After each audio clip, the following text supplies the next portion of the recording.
Hello everyone, welcome back to my channel S A lifestyle. সবাইকে স্বাগতম নতুন recipe দেখার জন্য। আজকে আপনাদের মাঝে আমি একটা নিউ রেসিপি নিয়ে চলে আসছি। এটা হচ্ছে শোনপাপড়ি। এটা ডেজার্ট হিসেবেও খুব পরিচিত।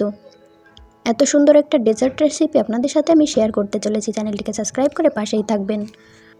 গ্যাসের চুলা অন করে একটা প্যানে পরিমাণ মতো ঘি দিয়ে সেটাকে গলিয়ে তার ভিতরে ময়দা এবং আটা দিয়ে তার সাথে একটু অ্যাড করে দিচ্ছি এলাচ গুঁড়ো।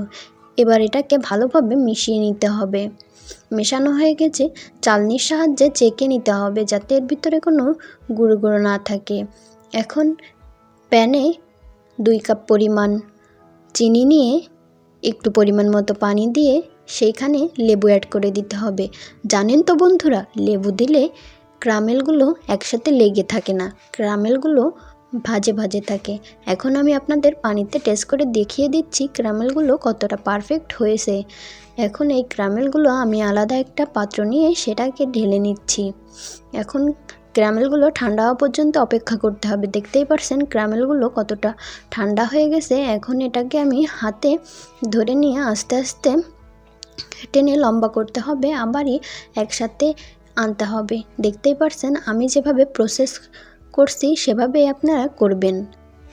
এখন আগে থেকেই যে আটাটা আমি মেখেছিলাম ঘি দিয়ে সেটাকে আস্তে আস্তে এখানে অ্যাড করতে হবে, আর এই ক্যারামেলের ডোটিকে লম্বা করতে হবে। দেখতেই পারছেন আমি কত সফটভাবে করতেছি। এভাবে আস্তে আস্তে কাজটি সম্পূর্ণ করতে হবে। দেখতেই পারছেন আমার শোনপাপড়ি রেডি হয়ে গেছে। এভাবে আপনারা কম খরচে খুব সহজে বাসায় বানিয়ে নিতে পারবেন এত সুন্দর সফট শোনপাপড়ি। এখন আপনাদের আমি ডেকোরেশন করে দেখাচ্ছি। দেখতেই পারছেন শোনপাপড়িটা কতটা পারফেক্ট এবং লোভনীয় হয়েছে। চ্যানেলটিকে সাবস্ক্রাইব করে পাশেই থাকবেন।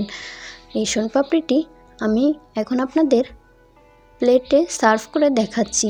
দেখতেই পারছেন বাসায় যদি এরকম পারফেক্ট শোনপাপড়ি তৈরি করা যায় মাত্র 2-3টা উপকরণ দিয়ে, তাহলে কেমন হয় বলেন তো বন্ধুরা। এই শোনপাপড়ি ডেজার্টের রেসিপি আপনাদের কেমন লাগলো অবশ্যই কমেন্ট করে জানাবেন। আর হ্যাঁ, আপনারা আমার কাছে কী কী রেসিপি দেখতে চান সেটাও কমেন্ট করে জানাতে ভুলবেন না।